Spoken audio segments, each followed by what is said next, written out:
Well, welcome, Dr. Jones. I heard you on Red Ice Creations. I heard an interview that you gave, and I was absolutely fascinated by your work and by your research, and what you've uncovered about what I see, Dr. Jones, and I've seen it for years now on the media. It's just a degradation of our culture. I mean, the programming is hideous.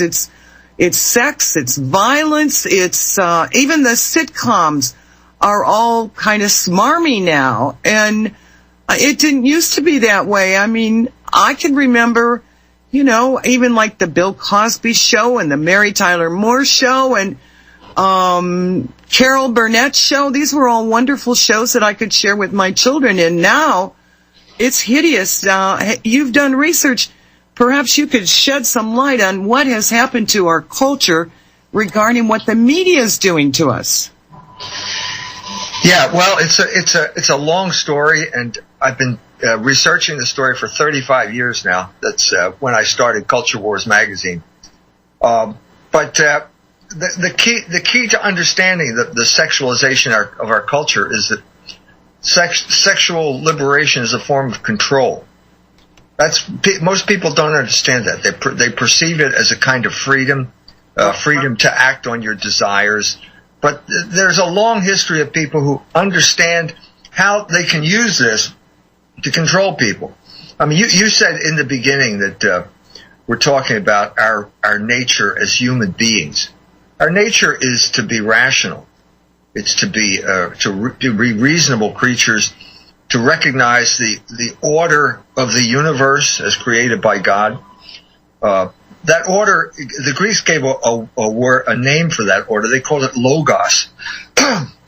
Logos is translated as speech. Actually, if you go into the reason I have to use this when I'm talking about it is that there are basically 5 pages of English words in a Greek English dictionary that can be used for it. And to say that it's word is simply reducing it to something that makes it, for most people, incomprehensible. It's rationality, it's the order of the universe, it's the mind of God. It's all of these things all wrapped up in one. And that's the nature of what we are. But we've been created with passions or appetites, and these are necessary to survive. But in order to keep them in proportion or where they belong, they have to be subjected to reason. Now, everybody understands this when it comes to something like the appetite for food.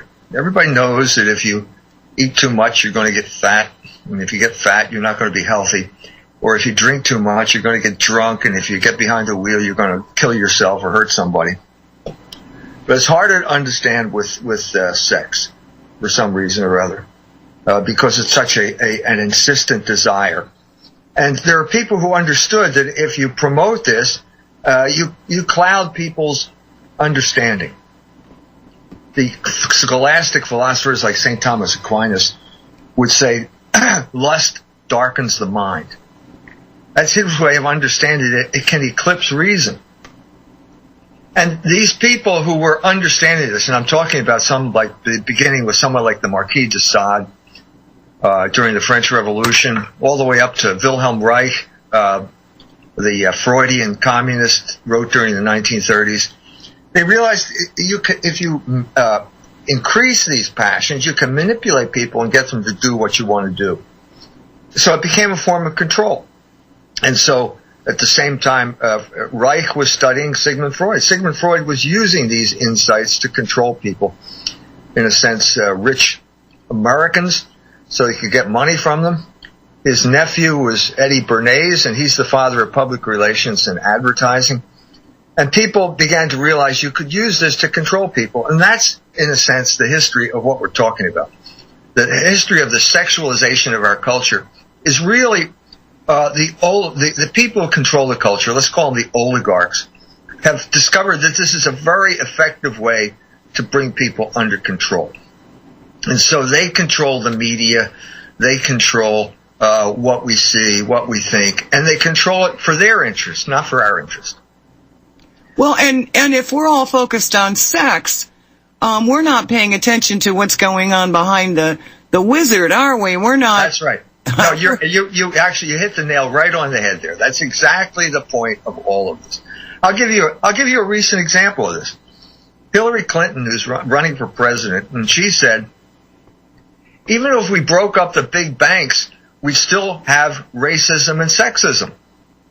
Well, what she's really saying there is that the oligarchs spend a lot of money to get someone like me elected president so that I can distract everyone with this talk about sex and race so that no one will bother them, so that they can live their lives unmolested by the great majority of people.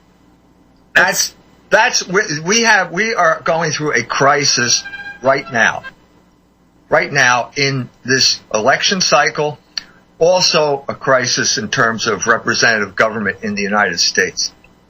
The oligarchs are drunk with power. Let's stop for a minute. Who are the oligarchs now in terms of what we're talking about right now? If you look at a state like Indiana, last year they passed something called the Religious Freedom Restoration Act, which was to protect little people who own bakeries from being forced to bake cakes for gay weddings. Something like that. It was a reaction to all of this push that came for homosexual marriage.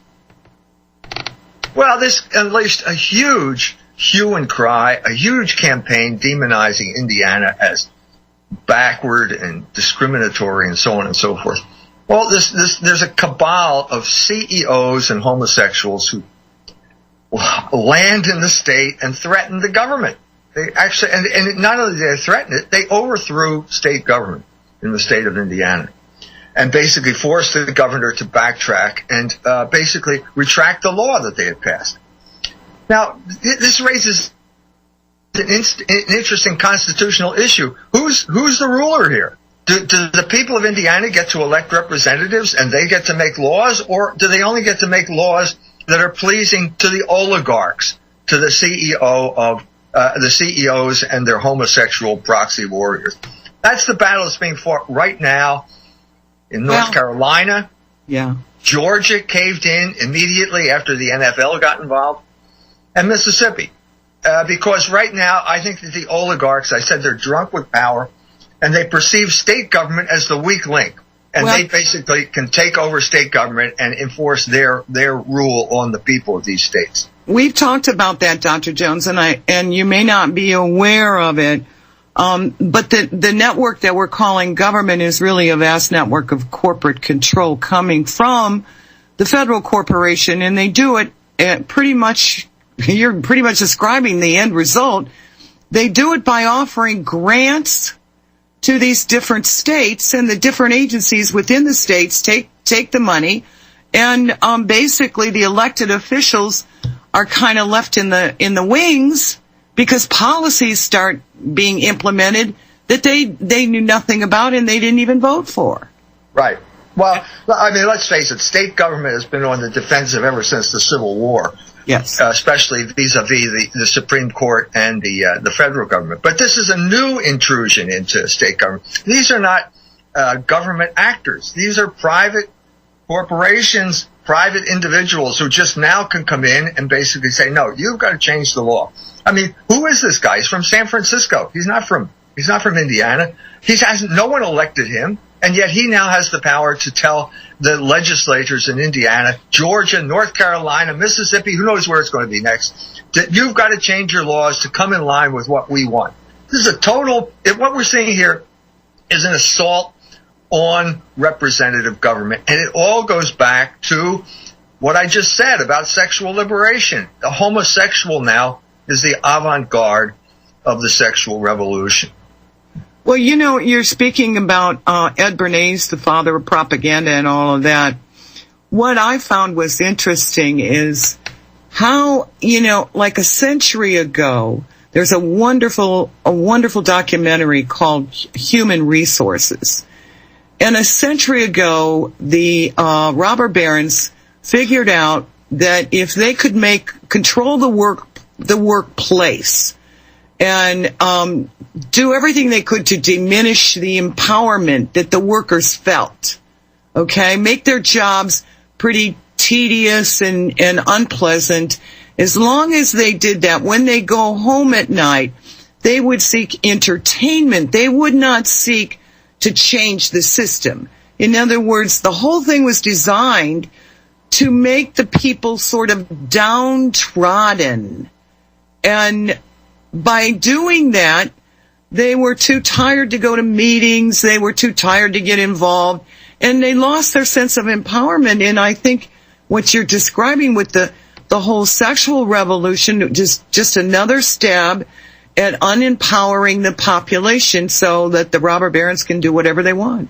I think you're right. And I think that one of the crucial decade, I think, in this regard was the 1970s.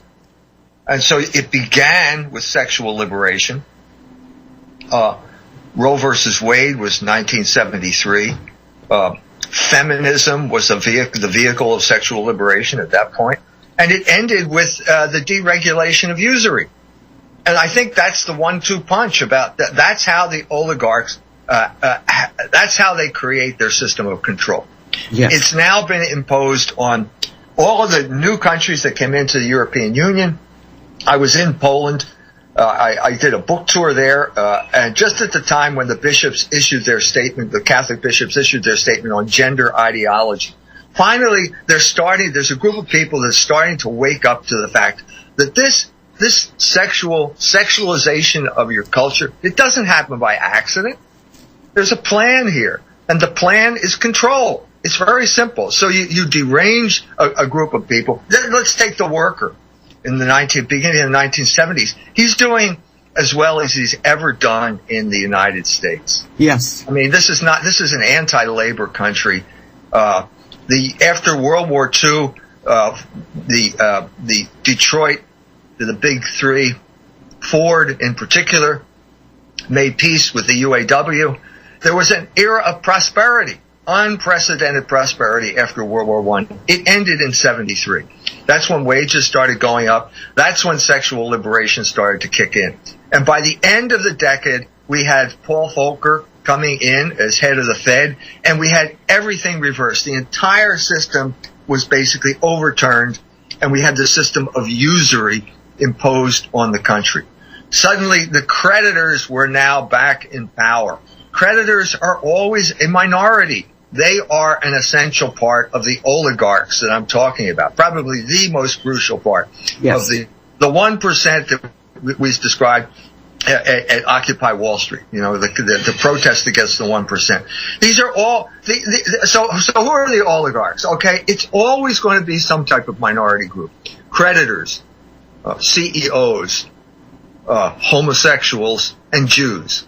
These are the crucial elements that make up this oligarchic group of people that is now drunk with power and basically trying to deprive the entire country of representative government.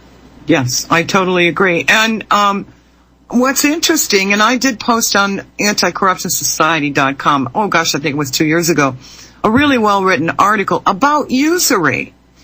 And this researcher, I think probably the listeners are aware that the Muslims are opposed to usury. And Dr. Jones, I know you've done research in Catholicism.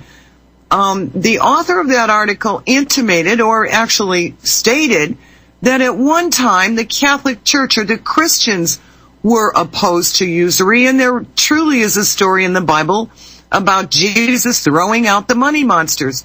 So how is it that the Catholic Church is now silent on the topic of usury? All right, this happened. The last official statement on the Catholic Church on usury is 1745. It's an encyclical called Vix Purvenit.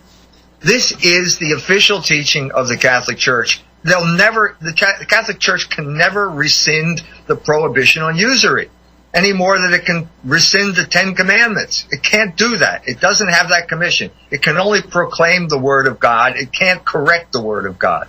Okay? So usury is a sin. It's still a sin. It never stopped being a sin.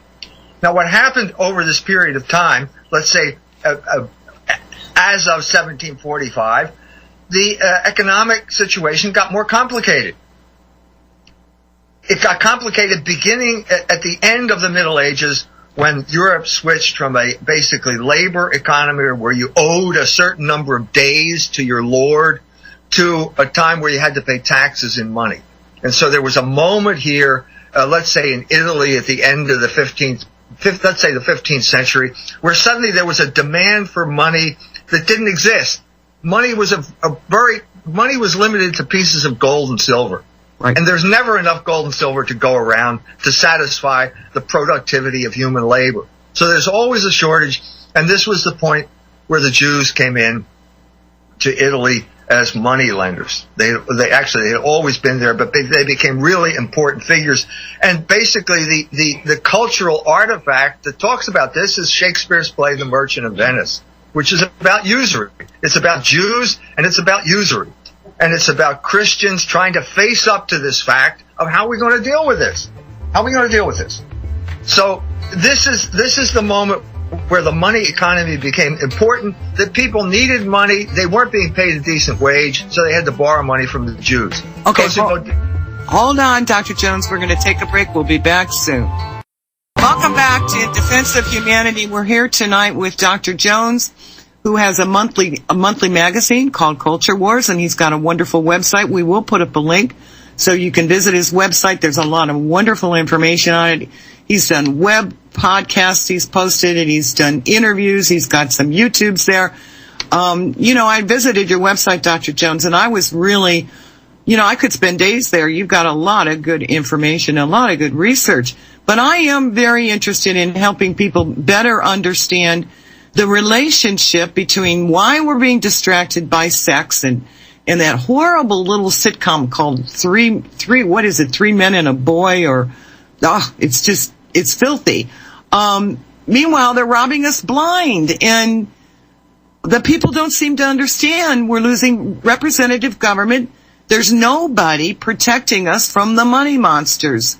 Nobody protected us from the fraud closure. If everybody remembers, that is still ongoing. They are still stealing properties based on bogus, fraudulent mortgages. And yet, what do? We go watch TV or watch these outrageous movies, and we don't know what to do about it. That's what it seems like to me, Dr. Jones. No, I agree with you completely. I've been around the world, and I've given a talk about sexual liberation and political control. And I began with an incident that happened in Ramallah, in the West Bank. The Israelis occupied it in 2002. The first thing they did was to take over the TV stations and start broadcasting pornography over the TV stations. Oh my gosh. Now you say to an audience, let's say to an American audience, well, what's pornography? What does that mean? And they would say, well, it's freedom, isn't it? I mean, there's even a movie that says this, called The People versus Larry Flynn. And basically the premise of the movie is pornography is freedom. Because the movie was made right at the time when the Clinton administration was trying to pass the Communications Decency Act, which meant communications indecency, by making sure pornography was available on the Internet. It was one of the biggest breakthroughs for the pornographers in history.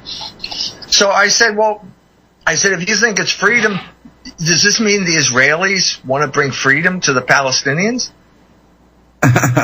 Well, no. Nobody could say that. So, why were they doing it? Well, because it's not freedom. It's the opposite of freedom. It's bondage. Right. It's an addiction. They wanted to, and I gave this speech. I gave it once in Switzerland. I gave it once in Washington. And both of these instances, there were Palestinians there who came up to me and told me they were there in Ramallah when it happened. And he said, it's much worse than you said, because the Israelis put snipers on the roof of the hospital there. And they'd shoot anybody that came out into the street. So you had to stay inside, and your only source of news was information was the TV, and it was pornography. So they were forcing the Palestinians to watch pornography. Now, this wasn't in their interest. This wasn't to bring about freedom. This was just a crude form of what we've been subjected to ever since.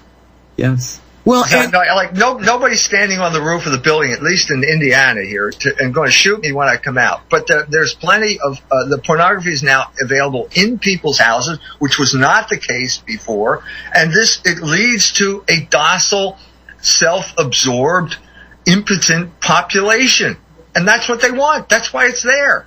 So you can't protest the fact that things are bad and things are getting worse, and they're not being decided in your interest. They're being decided by the oligarchs for the oligarchs' interest. And as I said before, the main instrument of oligarchic power is usury. And you know what kind of frustrates, you're absolutely right, and we say that all the time. What frustrates me, and that's why I'm so glad to have you on, is the number of people that I hear saying, well, the American people are stupid. As long as they're going to sit in front of the TV, they deserve what they get.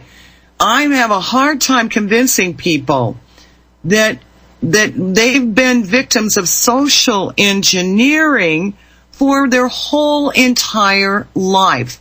If you go back to that documentary I was talking about, Human Resources, what the goal was to unempower us. But the tragedy is the more unempowered we feel, the more we turn to addictive things, I call them Band-Aids. The more we're going to turn to sex. We're seeking some comfort in a world where we are debt slaves. Our creativity is squashed at every opportunity. So what do we have? We have hoarding, we have smoking, we have drinking, we have drugs, we have sex addiction, we have sports addiction. And people don't understand that all of these are traps that were put there on purpose. That's right. You're absolutely right. I agree with you 100%. And I've written about this one way or the other, in various ways.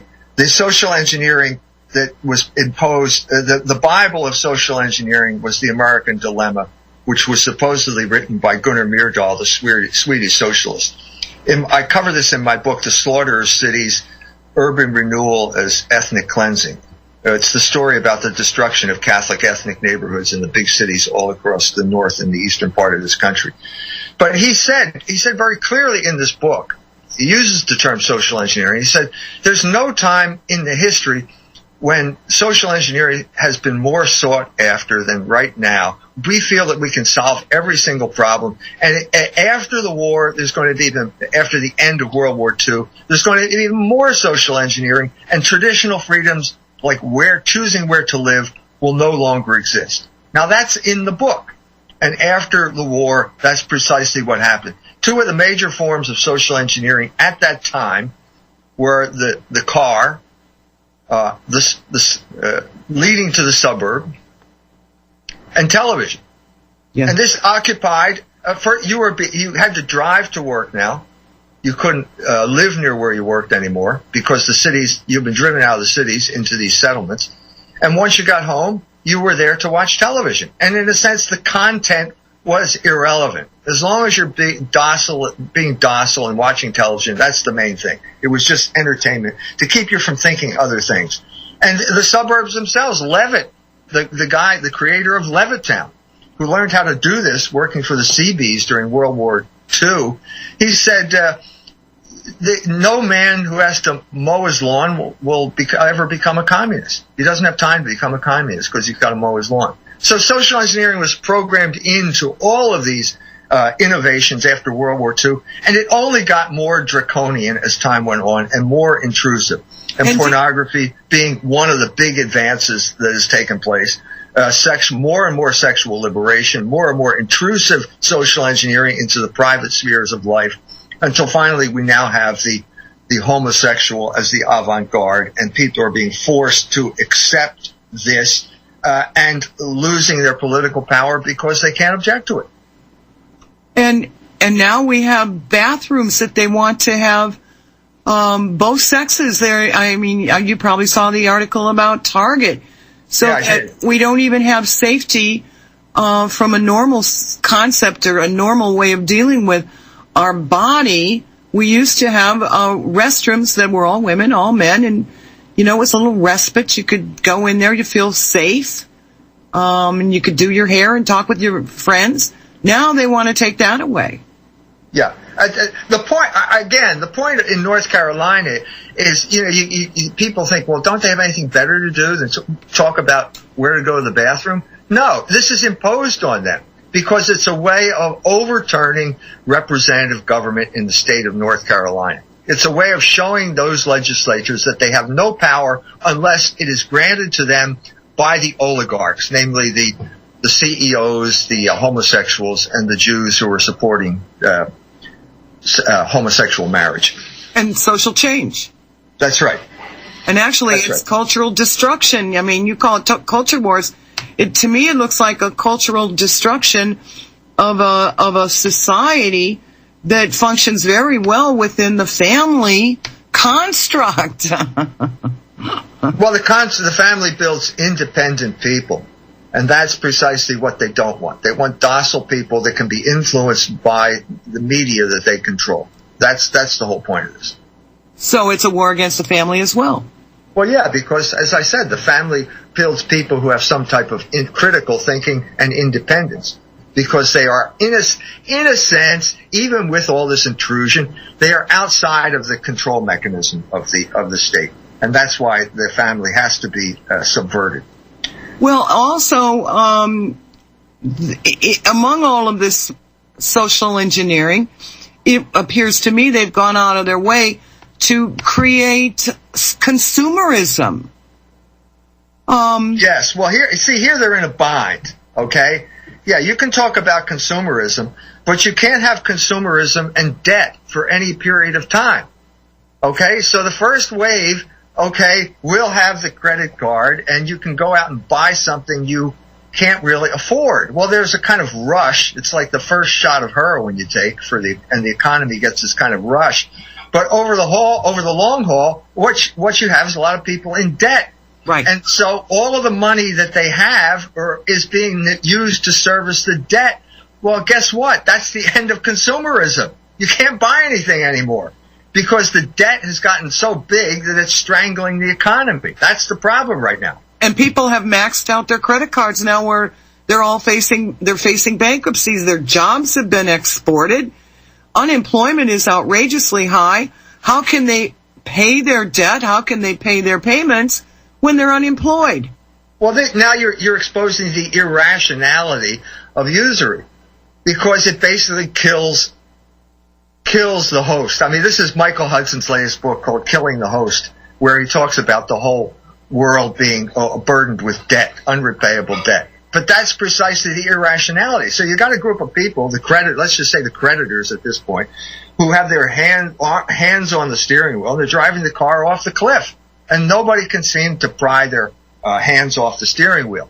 That's the problem we have now, not just in the state legislature battle, but in the presidential primary too, where what you have is pretty much two oligarch parties and no party representing the people. So you end up with protest votes like in New Hampshire, where the people voted for Bernie Sanders and Donald Trump because they're perceived as anti-oligarch, anti-establishment candidates. Right.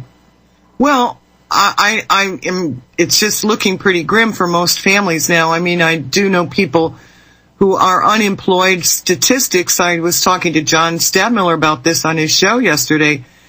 You know, I said, Shadow Stats, John Williams is reporting that our unemployment rate is 22, and John corrected me, 22%, and he said it's closer to 30-something%.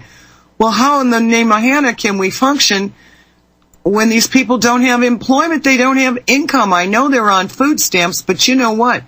If you're on Medicaid and food stamps, you're under their control completely.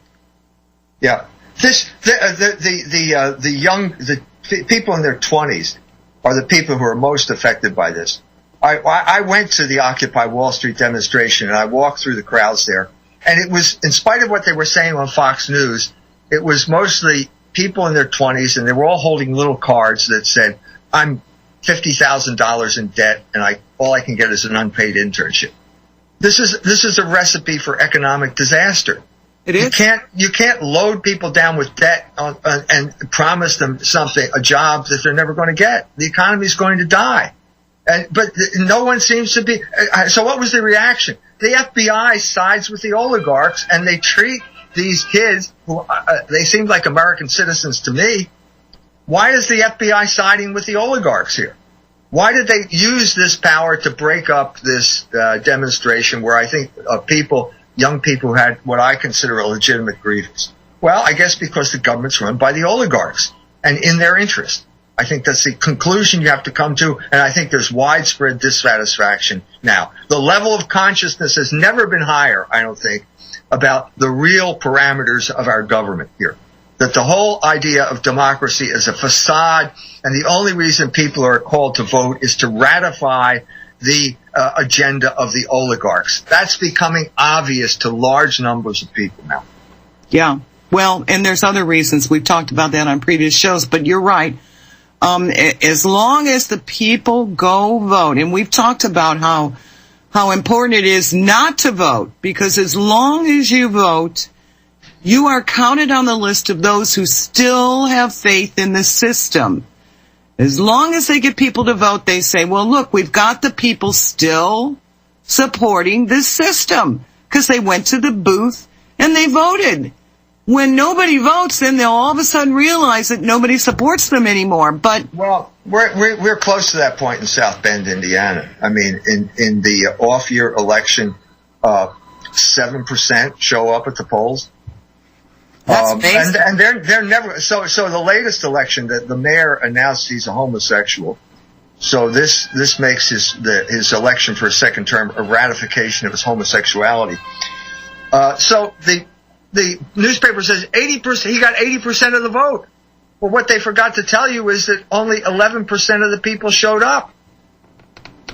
So I mean, if you held this in Bosnia, if the United Nations held this election in Bosnia, it wouldn't be valid.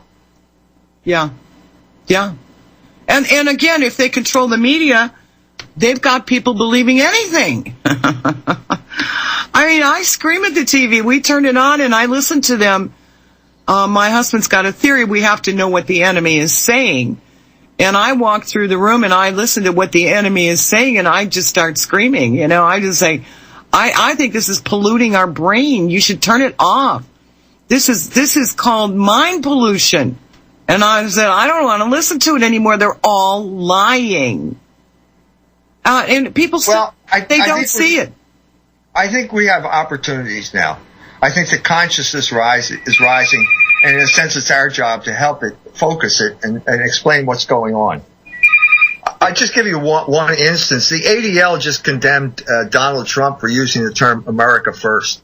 And they said it's anti-Semitic to use the term America First. Oh, my gosh. So I think that moments like that are, educational moments. I think that what we're seeing here when something like happens is that the real system is emerging before us. So what that means is basically the term anti-Semite is not really what it says. It's a form of control. I mean, my friend Joe Sobran, my late friend Joe Sobran, used to say an anti-Semite used to be someone who didn't like Jews. Now it's someone Jews don't like.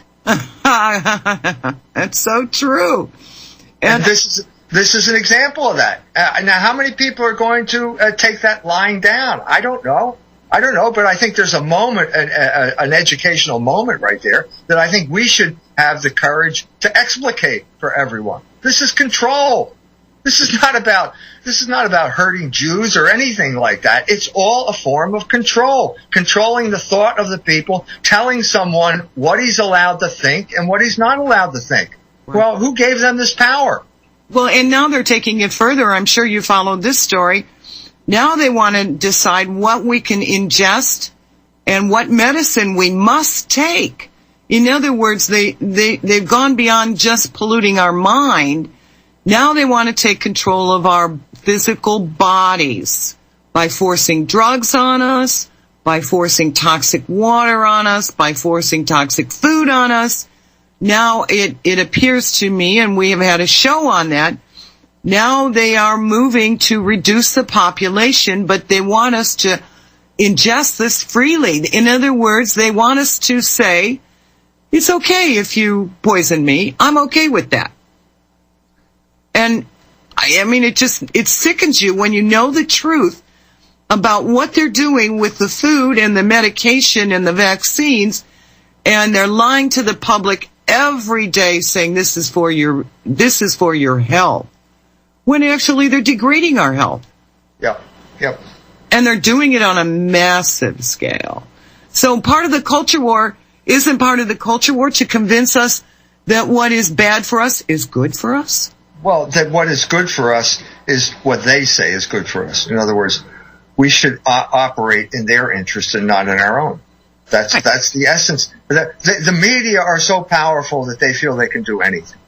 They can tell you that a man is a woman now, or a woman is a man. Right. In other words, there's no essence anymore. This is sort of the heart of the matter.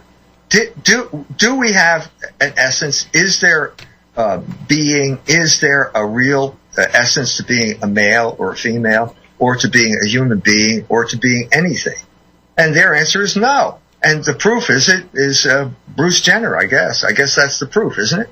Well, that a male can go and mutilate himself and shoot himself up with all kinds of drugs, and because he does that, he will call himself a woman, and the media will ratify that statement and force us to agree with it. Right. And of course, I think you understand that underlying that is this concept that they'd like us to buy into, that is, you're not okay. In other words, I was raised to believe being a female was a wonderful thing. I should be happy about it. My brothers were raised to believe that being a male was a wonderful thing. We were never raised to believe that the color of our skin or our sexuality was a problem. We were raised to believe it was like a blessing. Right. Feel good about who you are. You're fine. There's nothing wrong with you. You were created from this wonderful, source of life, and here you are, and we're happy to have you. I mean, isn't that what they're trying to undermine? Yeah, of course they are. But what is the opposite of all that? What is that? They're saying will is supreme. That ultimately the will, they give you the illusion that your will is more powerful than nature. But what they're really saying is that their will is more powerful, and you're just deluding yourself. But what's the opposite of will? The opposite of will is logos, is reason. And what we're saying is that there's an order to the universe that was placed there by God. And what our job is to discover what it is. Yes. And to conform our minds to God's plan. That's what Logos is. That's the essence of Logos. And isn't Logos also, you and I were going to talk more about that because I'm fascinated with the idea. But doesn't it include our creativity, allowing us to encouraging and part of who we are? Is it not creating music, creating art, creating song, creating poetry? I mean, is not our creativity a part of Logos? Sure. There is. I mean, if there is a Logos to music, there's an order to it. That's why you feel satisfaction when you listen to music, to real music. Right. Because it starts out and creates an emotion. There's a tension that builds up in the music, and you start to see there's something going to happen, and then it resolves it back to where you were at the beginning. You feel as if you've been through something. The Greeks used to call this catharsis. You felt better. Catharsis is a medical term. Aristotle was a physician, and he understood that human beings felt better when there was something that ratified the sense of logos that they had. That's what we're talking about here. What is the word joy, Dr. Jones? Is that not part of it as well? Joy? Yes. Yeah. What I think we're talking about here is beauty. Yes. What is beauty is traditionally defined as the splendor of the truth.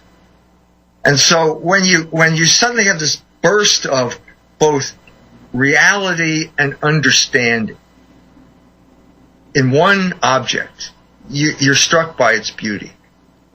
Yes. And I think that's the reason we go and look and we feel good after having seen or listened to a great piece of music or watched a beautiful piece of art or something like that. It's a combination of existence and essence all in one thing at one burst, and that burst is what we feel beauty, and beauty gives us joy.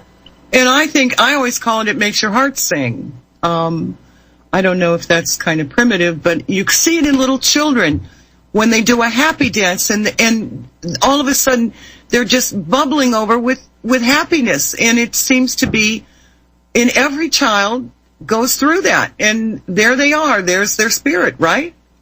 Yeah. Yeah, I visit people up in Michigan, and they all have big families. You know, there are lots of kids there with these families. And at one point I said, I play Irish music every Monday night here in South Bend. And I said, you should take up Irish music. And I went back, and they actually did it. And there are all these kids, like 4-year-olds, playing the tin whistle. It shows you how receptive they are to the logos of music. They understand. They couldn't tell you at all what they're doing. They could never explain to you what they were doing or why it was significant, but they actually can do it. Right. They understand that there's an order to this music that is kind of fulfilling to be able to represent, to reproduce that order, and they just take to it like ducks to water.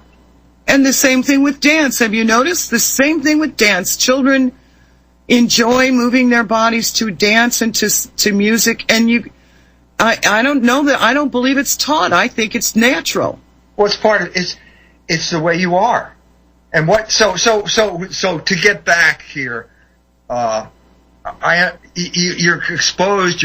I was a guinea pig in a social engineering experiment for my entire life, and I started to wake up to it, and then I started to realize that there's a certain group that keeps promoting subversion of this, and I noticed it in American foreign policy. The whole Iraq war, the neoconservatives got us into this war, and I started to look into it in a systematic way, and that's why I wrote The Jewish Revolutionary Spirit, to examine the Jewish participation in cultural subversion cultural subversion and revolution that's been going on for centuries, and I traced it all the way back to the crucifixion of Jesus Christ. Wow. Jesus Christ was the Logos incarnate. St. John, the Gospel of St. John begins, in Arche ein ha Logos. In the beginning there was Logos. And then he says, kai Logos ein Theos. And Logos was God. So he was the Logos incarnate, the embodiment of that, all of the rationality of the entire universe. And the Jews had been expecting a Messiah, and the Messiah arrived, and they had to make up their minds about whether they're going to accept him on his terms or on their terms. And the majority decided to reject him because he didn't promise worldly power and riches. Now, when they rejected Jesus Christ, they rejected Logos. And when you reject Logos, you're rejecting the order of the universe. And when you reject the order of the universe, you become a revolutionary. And that's what the Jews have been ever since. That's what they are today. So if I say the Jews are behind gay marriage, people will accuse me of being an anti-Semite. But what I'm really saying, I'm quoting the Jew himself, in this case herself. Amy Dean, a Jewish lady, wrote in Tikkun magazine, Jewish magazine, that if it weren't for the Jews, there would be no such thing as gay marriage. Now, how is it that she can say it and expect applause from the audience, but when I say it, I'm called an anti-Semite and people should shun me? Yep. Okay, hold on, Dr. Jones. On that note, we're going to take a break. We'll be back in several minutes. I'm Al Whitney. I'm here with Dr. Michael Jones. During the break, I was telling Dr. Jones, and he and I concurred that a lot of our addictions, our weaknesses, hoarding, all of the things that they blame us for being weak. They blame us. Oh, and they even claim that we have a biological affinity to addiction. It's always blamed on the victim, isn't it, Dr. Jones? I mean, yes. They strip us of our empowerment. They do everything they can to beat us down, and then they blame us for being imperfect, right? That's right. Blame the victim. This is something they've done for centuries, isn't it? Well, if that's the case, it has certainly increased lately. It is because you create a weakness, then there's always an industry that will help deal with the weakness. So the regime is always the arsonist and the fire department at the same time. You know, they create just recently this whole resurrection of the race issue. Where did the race issue come from? I mean, there was a time of 70 years. I cover this in the book, The Jewish Revolutionary Spirit, the creation of the Black Jewish Alliance, which began with the NAACP in 1913.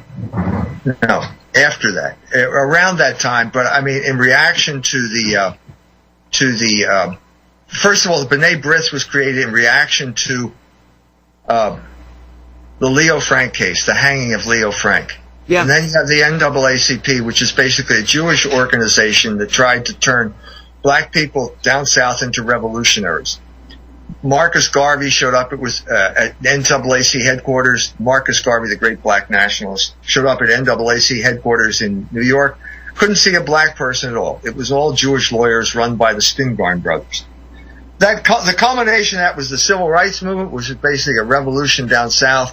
The whole thing collapsed in 1967 when Harold Cruz wrote The Crisis of the Negro Intellectual and told what it was like to be a black person in the Communist Party being ordered around by Jews for their interest.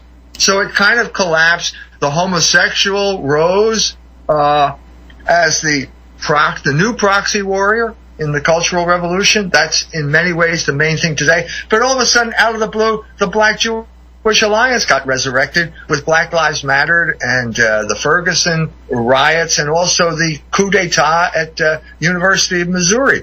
Yep. This was all orchestrated by George Soros. Yep. George Soros spent $33 million to get this thing back going again.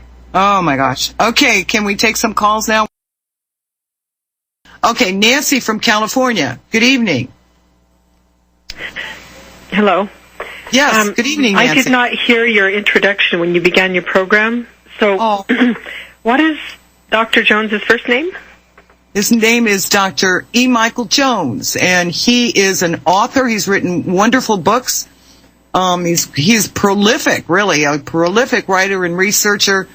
He's a mountain of information. I've spent all day on his website listening to his podcasts and reading his information. You just mentioned. Okay, and his website is www.culturewars.com. Correct, Dr. Jones? Yes, that's it. And he's a professor. Maybe you could tell her a little bit more. You've been researching this for how many years? Well, and I had another question. After I hear that, I don't hang up because I've got one more question after that. Okay, no problem. Dr. Jones, how many years have you been involved in all this? I started it. I'm not a professor. I used to be a professor. Okay. I got fired from a Catholic college for opposing abortion in 1980, and in 1981 I started what is now Culture Wars magazine. So I've been doing it for 35 years now. Wow. So and what happened because... I'm sorry. What happened because you opposed abortion? I got fired. St. Mary's College, from South Bend, Indiana. I got fired in 1980 because I opposed abortion. Wow. In the land of the free, home of the brave. Wow. And how many books have you written? Well, now we have ebooks, so it's hard to, I say somewhere around 30 if you count the ebooks. Oh my gosh. You're just a mountain. We'll have to have you on again because the information you have is invaluable. Okay, Nancy, I'm sorry. We're not going to let you go. What question did you have? What question did you have? So my question is, you mentioned that woman who said that if it weren't for the Jews, there wouldn't be any homosexual marriage. What was her name? Amy Dean. D-E-A-N. So A-M-Y. A-M-Y, first name, and the D-E-A-N is the second name, and the magazine is called Tikkun, T-I-K-K-U-N. So if you type that, and maybe if you type in that and Obergefell, which was the Supreme Court decision, you'll get the article. Okay, can you spell Oka? What was it called? Obergefell is O-B-E-R-G-E-F-E-L. That's the Supreme Court decision that she was commenting on. That's the Supreme Court decision that allowed gay marriage. Okay.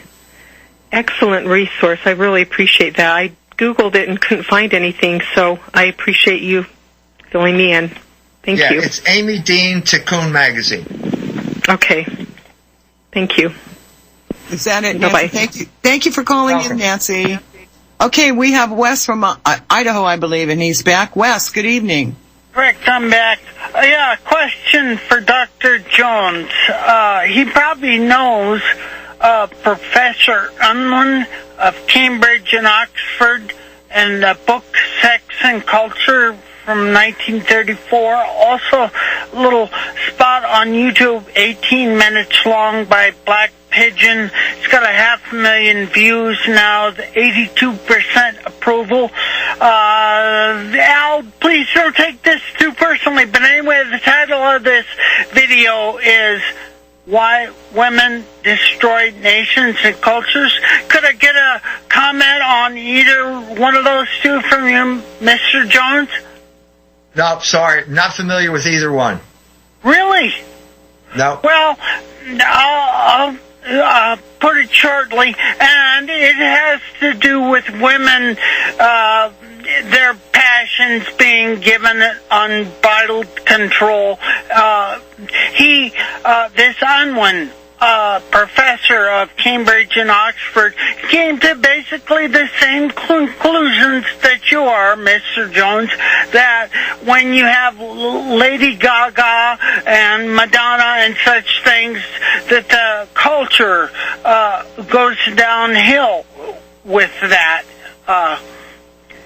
Anyway, that's my comment, and you might want to check those two things out. It's on YouTube, and Professor Unwin, his book is on the internet. You can't actually buy a copy. I tried to buy a copy. I got a copy from Liberty University Law Library.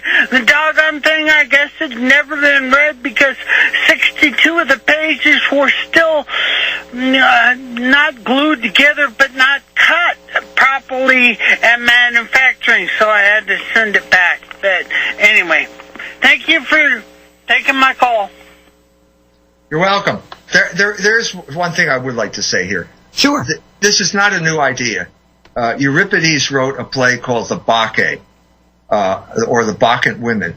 This is about the god Dionysus. The Asiatic god Dionysus comes to Thebes, and when the god of intoxication and sexual excess comes to Thebes, the women all leave their looms and go off, and they start dancing naked on the mountainside.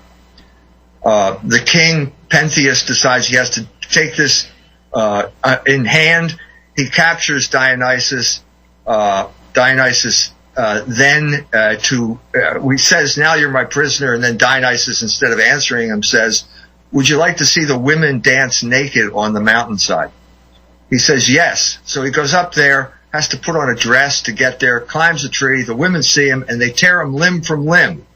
Now, this is the story, the warning that Euripides is giving the world about what will happen if you unleash the sexual passion. In other words, once you take it out of the home, once you take it out of marriage, once you take it out of the family, once you liberate it, it's an incredibly destructive force, and it will destroy society. Now, this was at the time of Plato and Aristotle, okay? It's not a new idea, okay? It got put into effect in Europe and America, and the effect has been the destruction of society.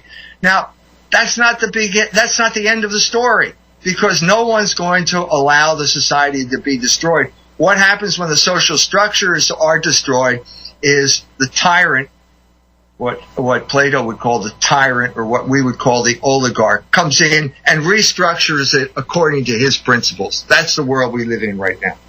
Right. And their principles are our actions and our activities should serve them.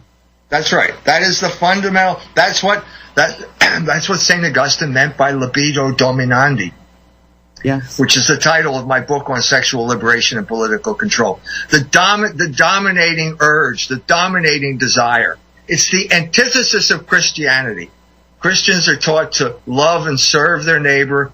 The opposite of Christianity is to dominate your neighbor for your benefit. I said it before, it's like the difference between Christ and Dracula. Jesus Christ shed his blood so that you can have eternal life. Dracula sheds your blood so that he can have eternal life. That's the choice we have right now. And I honestly, this whole thing about pedophilia, there are many people, and we haven't talked about that, Dr. Jones. There are many people who think there is a movement afoot to make pedophilia normal and accepted in our society. That just outrages me. Are you familiar with, do you think there is such a movement afoot? The movement is to break down all sense of moral order, because that's the only thing that protects us from the powerful. That's the only defense we have against the rich and the powerful, and they know that, and they want to break it down so they have total control over us. Our only defense is the moral order, and the only defense we have there is our Logos, and Jesus Christ is the Logos incarnate, and that's why Christian societies are free. Well, and all of Christian societies that I know, okay, and of course I don't know all cultures, but every culture that I know, protecting the children, nurturing the children, protecting the children, caring for the children, that is part of what humans do. Right. And it's a critically important part of what we do. We should feel good about it. If you're going to liberate people from responsibilities like this, it's another word for enslaving them. That's all you're doing. You can't be liberated from reason because you're a rational creature. If you liberate yourself from reason, you become the slave of either the passions or other people who manipulate your passions. Oh my gosh. Well, we're going to a break. Dr. Jones, I think you have to go. I thank you so much for being on the show. Will you come back in the future again? I'd be happy to. Okay, great. You've got great information. I really encourage everyone to go to his website. Well, you're going to spend days there. And he's right on track. And he's on our side. Yay. Thank you. We'll be back after this break.